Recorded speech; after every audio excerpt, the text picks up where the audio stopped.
We're happy to have to the podium Rear Admiral Ron Perrett, Commander, Naval Meteorology and Oceanography Command. Long distinguished career. He's from California, folks. Naval Academy grad. There we go. With a Bachelor of Science in Physical Oceanography and a Master's degree in Oceanography and Meteorology from the Navy Postgraduate School in California, Monterey. So lots of times back here in your home state. Yes, yes. He's had a distinguished career with a lot of different tours. HMS Herald, and then tours overseas, Rhoda, Southwick, England, lots of oceanography tours. I'm not going to go into the whole list. Thank you. I'm just going to say he's also done a tour in Afghanistan, and we're very happy to have him join us today to let us know what's going on with the meteorology and oceanography community. Sure. Thank you, Jim. Thank you for that. I learned a little lesson this. Oh, okay. Thank you. I like the encouragement. I'm not above it. And I realize we are dealing a little competition with the free bar apparently that has opened up. So yeah, you're already sitting down. That's done. You're committed. All right, you're here.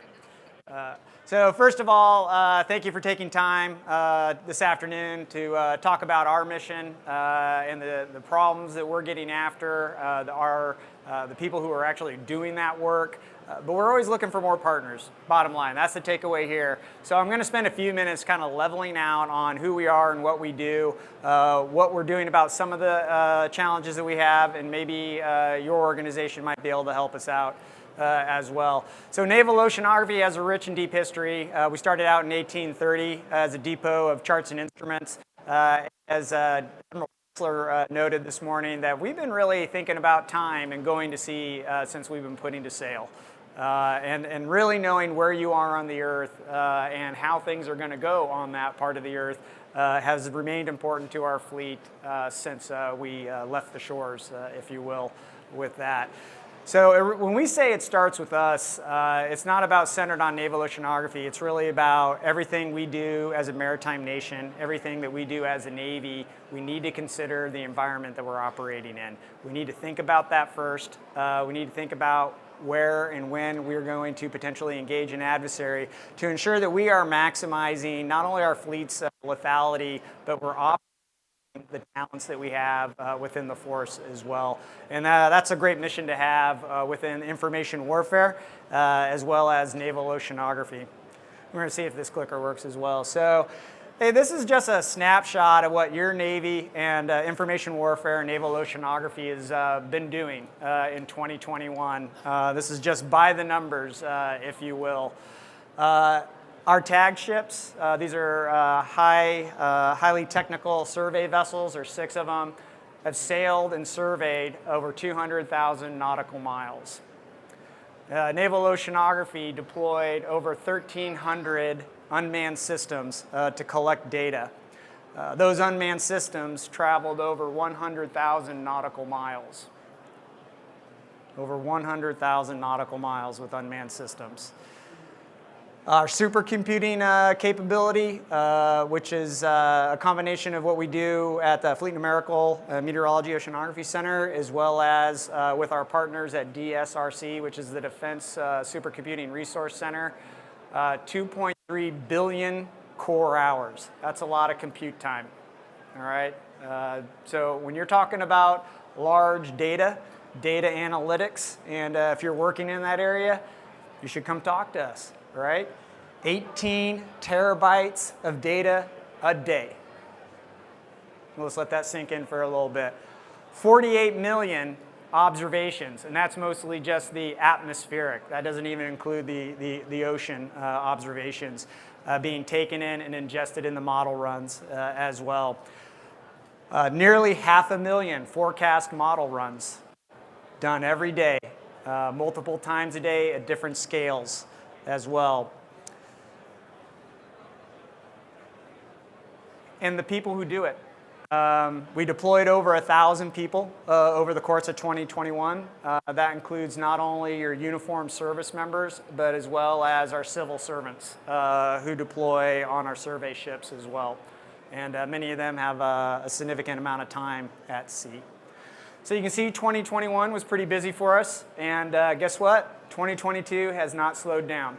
The fleet still sailed despite COVID challenges, and Naval Oceanography was right there with the fleet around the globe. I almost said next slide, but that's me. So, all right. Full service admiral, okay? With that, hey, this is who does the work. And that's 2,600 roughly military and civilian personnel. So when we say total force, we're really talking about our orographers mates, our chiefs, our 1800s or naval oceanographers, as well as our civil servants. And those skill sets range from meteorologists and oceanographers, from computer scientists, data scientists, physicists, folks who specialize in acoustics. It's the full range. When we say meteorology and oceanography, it's interdisciplinary. It takes everybody to do this kind of work to model the world as well. And we do it in under 14 commands and 60 locations around the world, spanning from Japan to Bahrain. As well as, obviously, we talked about our partners at DSRC as well. That's the High Performance Computing Center there, as well as what we've been doing in unmanned systems. And I won't center on that too much. If you had a chance to look into our information warfare pavilion, you'll see just a few examples of the unmanned systems that Naval Oceanography employs in the maritime environment, and we've been doing that for over 2 decades. All right, so we've got a lot of time on the ocean floor, and we understand how to do it and what the challenges are. And what we have found in that journey in unmanned systems is you got to know the environment to really optimize those types of vehicles, to understand their endurance, their performance, and how you can best use them and get them back. That's what's important too, right? Some of those are pretty pricey as well. And of course, our contractor teammates as well. They're no small part of the team. So how do we do it? This is what we call our concept of operations with that, and it's not too easy. First, we have a concept we call battle space on demand, and if you can think of in your mind a pyramid shape where the foundation is laid with data, all different types of data, from bathymetry, how do we map the ocean floor, what's happening in the water column from a temperature, density, and salinity aspects, as well as what's going on in the atmosphere. And again, that is from the wave tops to the ionosphere as well. So, and guess what? It doesn't stop there. We also go to the stars. So Naval Oceanography is also responsible, as Joe put out, for time. And what that really means is, hey, do we understand the position, navigation, and timing? So we're also responsible for measuring time, the consistency, or the accuracy, if you will, and precision of time, but also where are we in the universe, really. So we actually map the stars as well, and we call that astrometry. And that's some of the skill sets that we have doing that. So in sensing, to get that foundation, we need to bring that data in. I talked about the 18 plus terabytes of data a day.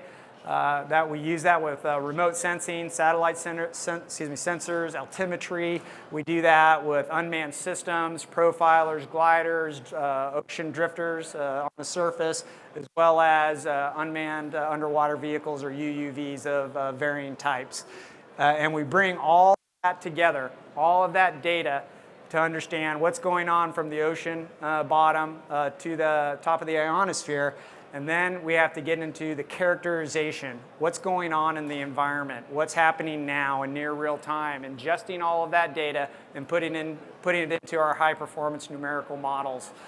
And with that, then we can then go into prediction. And now, can we look into the future? What's going to happen in the ocean from an acoustic standpoint? What's going to happen in the atmosphere, not only from atmospheric dynamics, but what about electromagnetic propagation that a few of the speakers today have also talked about? And then how do we then take that into performance? How are our ships going to operate, perform? How are our submarines going to perform? How are our aircraft going to perform? What's the performance of our adversaries in those same environments? Where do we have the advantage? Where should we be placing the fleet? there as well. And that takes us to the top of that bond pyramid into decision making, tactical decision aids, and really what our job is, and Secretary Austin mentioned this at the change of command at Indo-PACOM last year, was knowing, our job really is about when and where do we choose to engage in a potential adversary. When and where. And that's what naval oceanography and information warfare is all about. Can we determine where we have the advantage, not only from a platform-centric point of view, from an environmental advantage point of view? That's our job, is right at the top of that pyramid in decision-making, decision space, maneuver space.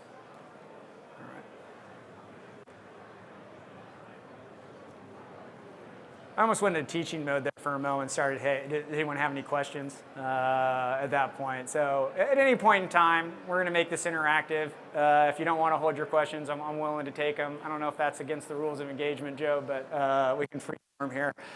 So then what have we been doing? What are we going to do in 2022? What are we pushing the boundaries on? Well, we're continuing to look at how do we expand our remote sensing capabilities, largely either through satellite sensors or more agile, perhaps disposable unmanned systems that we don't have to get back, and how do we increase those numbers, right?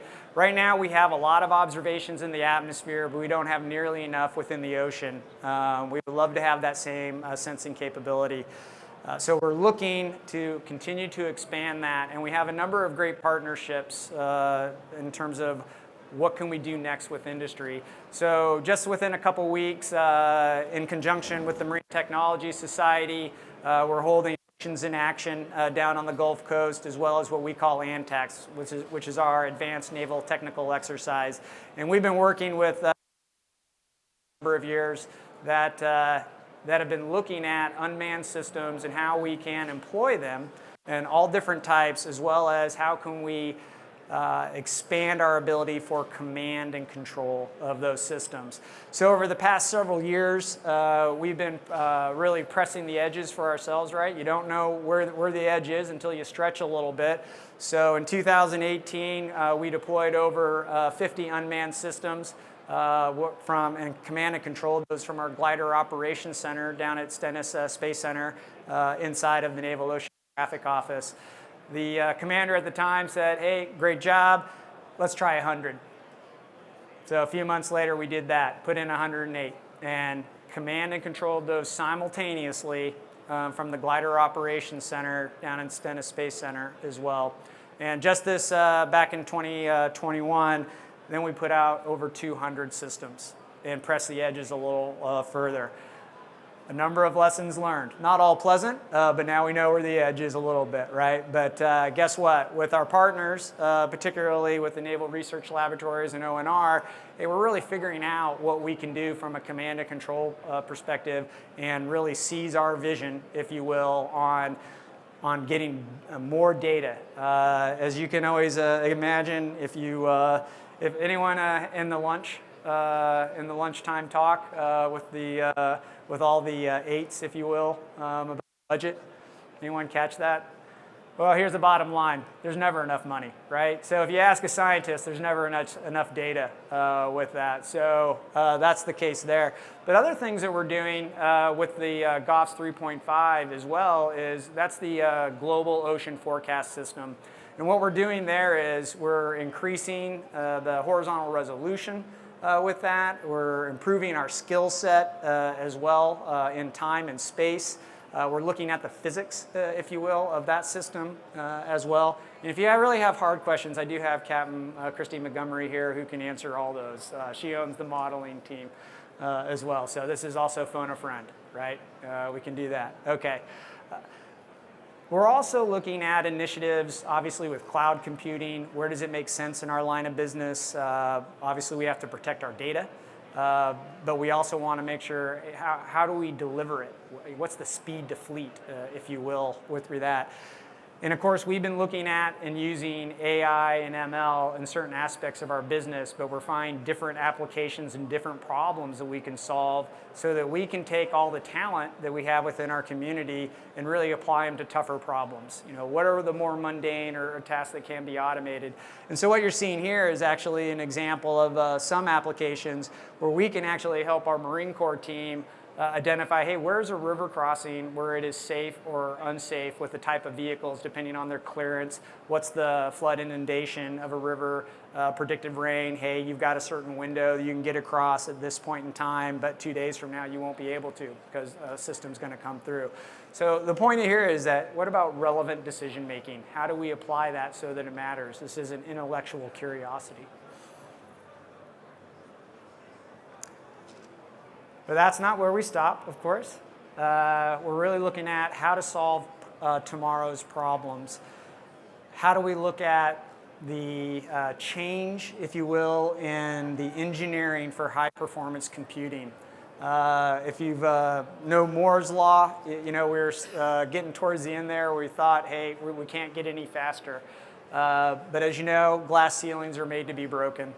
And so with our partners, again, Naval Postgraduate School, Naval Research Laboratories, ONR, we started looking at, hey, if we're going to start to change the design in high-performance computing, what do we need to do differently from a modeling perspective to be the very best in the world?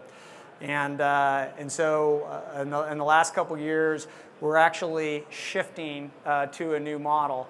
We're shifting to a model with improved physics. We're shifting to a model that's actually designed for the updated engineering aspects. And so that when we get the tech insertions that we're waiting on, that model's going to be ready, and it's going to be ready for the fleet. And this is going to be the world's first and the nation's first non-hydrostatic model on a global scale. And we're going to be able to vary the spatial and temporal variation there so that we can really understand the uncertainty in the model as well. And really, as decision makers, as warfighters, we're always looking at risk. What risk are we taking on, or where's that risk going, if you will? So that's something that we're continuing to work on. And the point is, though, that it always has to be relevant to the mission.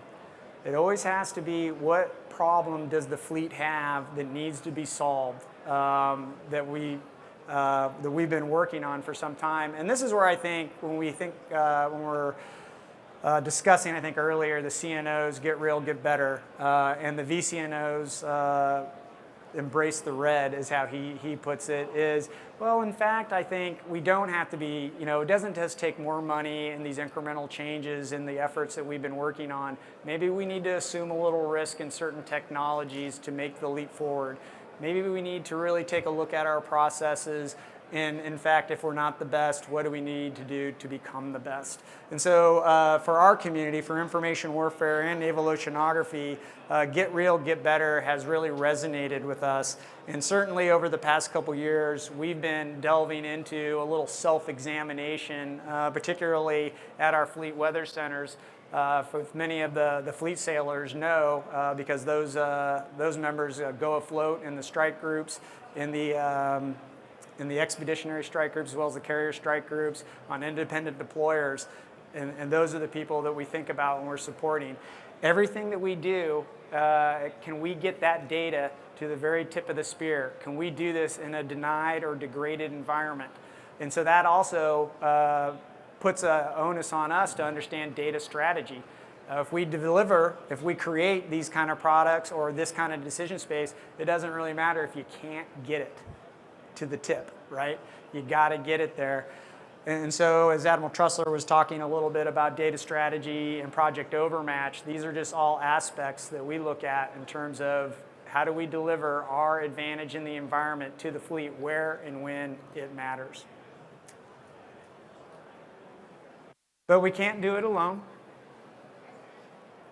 These are just a few of our partners, if you will, that we have now. If you don't see yourself up there and you're looking, not to worry, that's not everybody.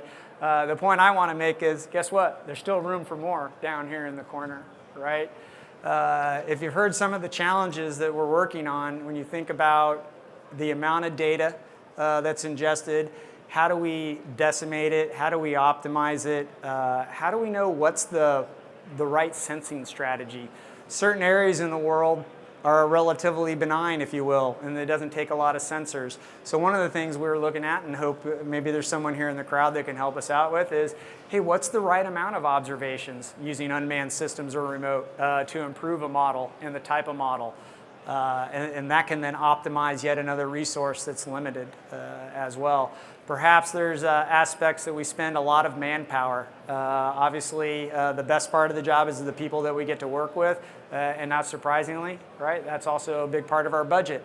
But how do we optimize that talent? If there's certain tasks that we do in data assurance and data quality, perhaps there's things we can do there to speed those processes up and put that talent on harder problems as well with that. So I'm going to stop there for a minute. I can go on. I've actually proven that I can go on for quite some time about naval oceanography. And I would like to answer some questions if you've got some challenging. Okay, we got a challenging one. Okay, you're going to set the bar, sir, so raise it up. All right. Good afternoon. This is Cleve Eason. I was extending regards here from Robert Ocon. I work in his office here at Alpnab. Well, I'm sorry. He's a good guy. As you know, your profession is deep in data science. But really, my question has to do with just forecasting and being able to help the Navy make decisions about infrastructure. That's critical because we have some encroachment potential, and just trying to find out how your data is being used to help Navy make better decisions about infrastructure. Yeah, thank you for the question. Christy, you want to take that one?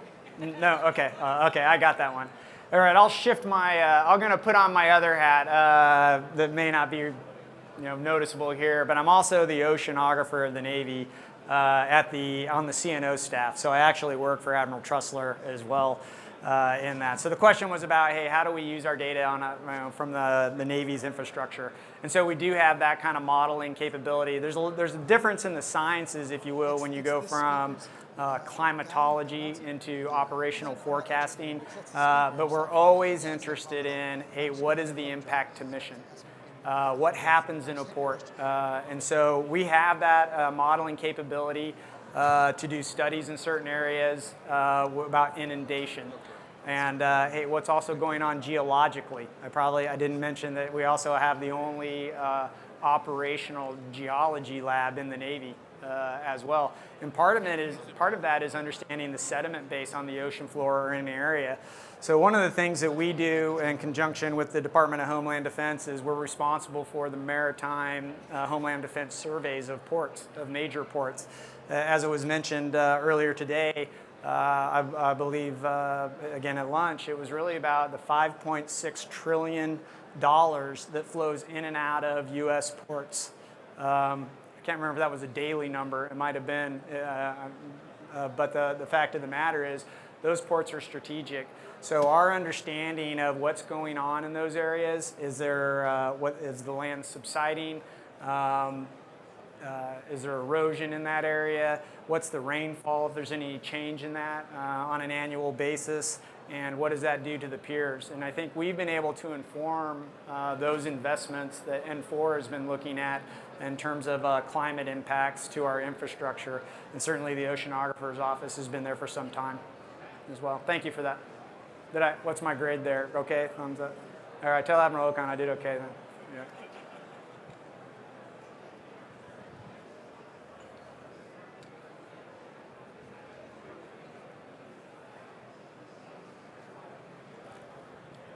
Yeah, we got plenty of time.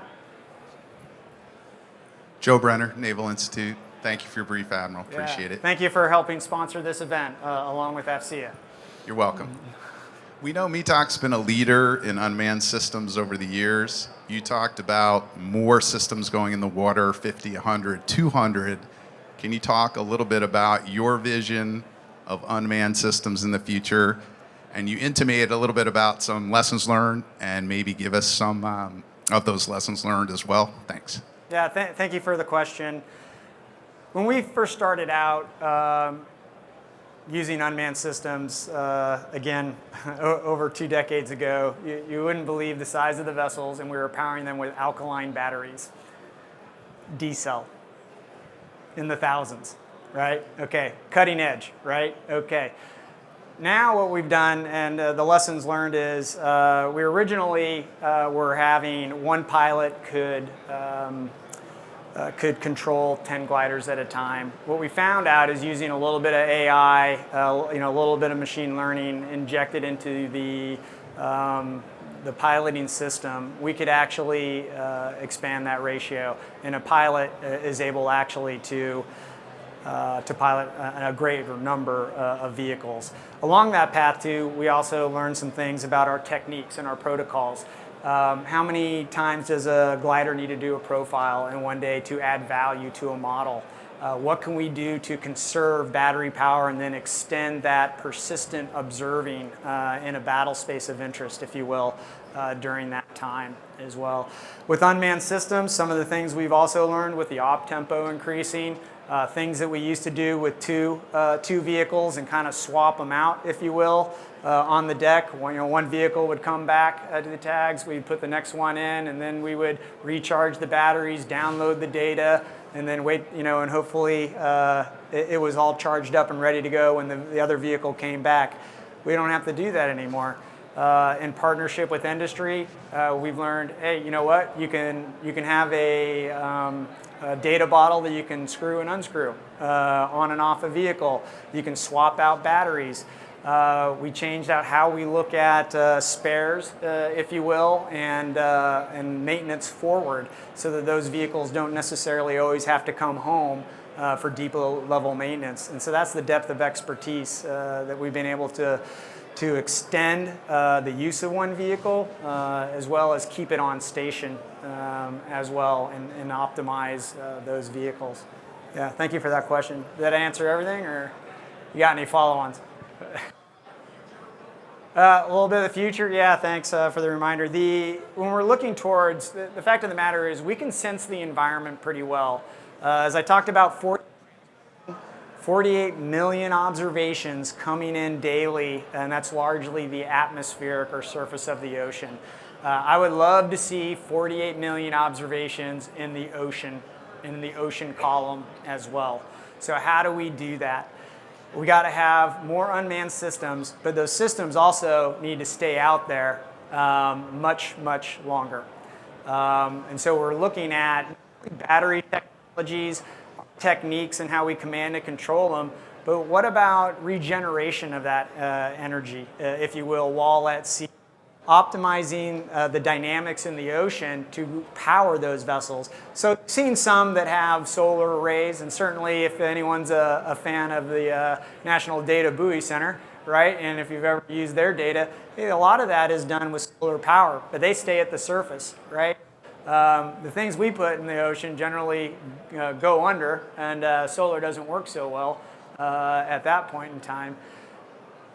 But there's other technologies out there to use wave action, to use pressure, to use salinity to create that conductivity to recharge batteries. And I think there's a really rich field there that we can actually extend the life and the deployment of a single unmanned system. There are also the size, the power requirement to come. I think I'm fading in and out here a little bit. And so with our partners, I mentioned Antex earlier as well, the fact that we can maybe accomplish the same mission with a disposable unmanned system that's this size instead of one that's the size of me, if you will, using lithium batteries, and how we can control them in a swarm fashion as well. And our demonstration day is going to be, it's out and it's open to the public down in collaboration with the University of Southern Mississippi here in March as well. And some of those will be available to see. All right. Thank you. What else is on your minds? Yes, sir. There's a mic coming over, so. Group Captain Billings, can you talk a little bit to the collaborations you have with foreign militaries and how you're integrating your data into the overall strategies in dealing with climate change? Yeah, we don't necessarily deal with climate change directly. As I mentioned before, we're really in the impacts of climate and what that does to naval operations, particularly in the tactical and operational levels of war with that. But the partnership aspect of that is actually central to our success. And we have a number of programs where we are not only building relationships, if you will, but we're also improving capacity of partners who can then do things for themselves, and then they can share data with us. So one of the things that's been talked about in terms of the CNO's NAV plan is expanding those partnerships and getting, what does it mean to be interoperable, right? What does it truly mean to have allies and partners that you can operate side by side with and share data, particularly in the decision-making realm, where and when it matters? So one of the things that we're doing as a community is really looking at our strategy with our partners, and are we really making the most of that, of those relationships?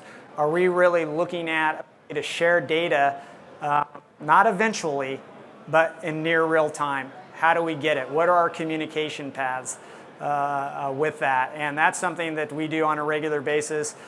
Certainly, I can tell you I've met with my Australian counterparts, my UK counterparts, my Japanese counterparts, just to name a few of our long-standing partners in terms of developing our technologies, how we get after the hardest problems, as well as developing collaborative survey opportunities so that we're not just surveying the same ground each other. And we've had a lot of great success and actually some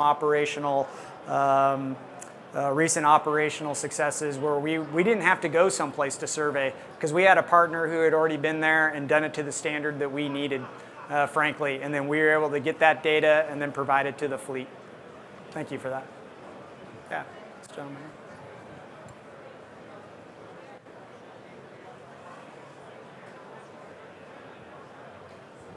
Thank you. Captain Mike Winters of Mission Analytics. We're an AV integrator, and I wondered with the 48 million, I thought you said observations coming in per day. I guess in a lot of them, visual and some of them graphical. Are your needs kind of pushing the kind of technological boundaries of display technology to get higher resolution, larger size? What seems like you guys have a lot of displays in your faces. Yeah, thank you for that. Again, Christy, you want? No, okay, all right. Yeah, if you can think about 48 million observations, and what I failed to mention is, and they come in all shapes and sizes, right? They've become in little text files, to high-resolution satellite imagery and everything in between. And not only do you have to ingest it, you also have to ensure that it is authoritative. Is it good data? And then you've got to bring it into the models, and then we need to move it across all classification levels. So to answer your question, we are pushing the boundaries on several areas, not only from data assimilation, not only from a high-performance computing edge, but also from a cybersecurity aspect too. Because our mission is we have to be authoritative. We have to be assured. Anything that we bring to the fleet in a decision-making mode, they have to be confident that this is not only the truth, but it is better than the truth that anybody else has access to. With that. So it's a huge challenge, but there's a lot of great opportunity there as well. So we are literally on the cutting edge of how do you bring all that in. In past years, I think I can say, hey, we haven't been able to use all the data available to us, but boy, we're stretching ourselves right now to leave nothing on the cutting room floor. The margin is too slim. And one of the ways that we can really have a high return on investment is really understanding the atmosphere and exploiting that to our advantage and our nation's advantage. Yeah, thank you for that, sir. I was a quick talker earlier, so apparently we got lots of time for questions.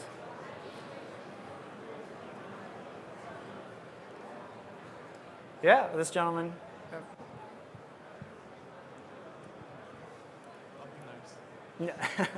Don't worry, you're safe back there. I have a question about delivering the product to the sailor out on the edge, especially as the products get more complicated and information gets more dense. The way that we deliver that is a little bit iffy. That's not a secret, right? we know that that bandwidth is thin. And so just trying to think about getting smarter either with code or getting bigger pipes or SATs, or how much is that on your mind? I mean, I'm assuming it's quite a bit, right? Like just as we get better tools, how do they get there? Just curious. Yeah, thank you for that. If you didn't catch all the question is, the bandwidth issues and how do we deliver that data. You can have all the data in the world, but if you can't get it to who needs it, when they need it, where they need it, frankly, it doesn't mean a whole lot to anybody, right? And certainly the Navy has been on that journey on how do we do that, and we understand when you're talking about spectrum allocation and management of that. And I'll go back to the CNO and the VCNO's comments about the self-talk. Well, if I only had more money, more people, more time, I could solve this otherwise. But that's not the case. Again and again, we have found if you really think about the end state and the vision, where does it need to go? Where in a denied or degraded environment that we need to get that information? Can we store it? Can our models be developed so that they are more certain with better skill further out? Perhaps you say a platform then can download that data before it moves into a degraded environment, have that cached, and then operate within a certain amount of time with confidence. The other aspect of that is really just not only information warfare and naval oceanography's point of view, but Big Navy is data strategy, data governance, data standards, right? Again, beginning with the end in mind, perhaps we need to be thinking about that from the very beginning in terms of where does this need to land and how does that data need to be constructed so either it's decimated or we are able then to use other technologies, whether it's AI or ML or other aspects of that, to get what matters out of that data and then push through the thin pipe forward if that's available. And that is forefront on our mind. Because otherwise, getting good cable reception at home when you really want to have it on the road, right, if you will, it doesn't make a difference when you need it the most. And when we're looking at distributed maritime operations, we're looking at independent deployers who have even greater restraints in that mind. That's where we're looking. That's the target, if you will, with regards to our strategy and how we're moving forward. Thank you for that. Appreciate that. I got one. Okay, I'm getting the hook. I got time for one more question. So who wants to slip in under the wire?